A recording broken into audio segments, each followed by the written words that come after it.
ஒரு அழகான கிராமத்துல குட்டி பொண்ணு நிம்மின்னு ஒரு சின்ன பெண் இருந்தா. அவளுக்கு போகி பண்டிகை ரொம்ப ரொம்ப பிடிக்கும்.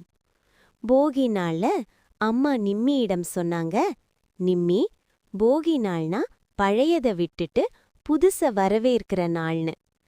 நிம்மி சந்தோஷமா பழைய உடைந்த பொம்மை, பயன்படாத பொருட்கள் எல்லாத்தையும் எடுத்துக்கிட்டு போகி நெருப்புல போட்டா.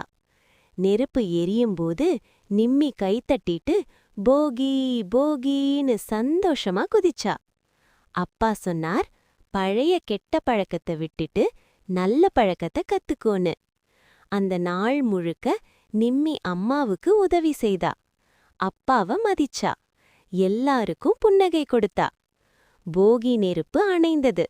ஆனா நிம்மியின் நல்ல பழக்கம் மட்டும் முழிச்சுக்கிட்டே இருந்தது. இதுதான் போகி பண்டிகை. பழையத விடு, நல்லத தொடங்கு.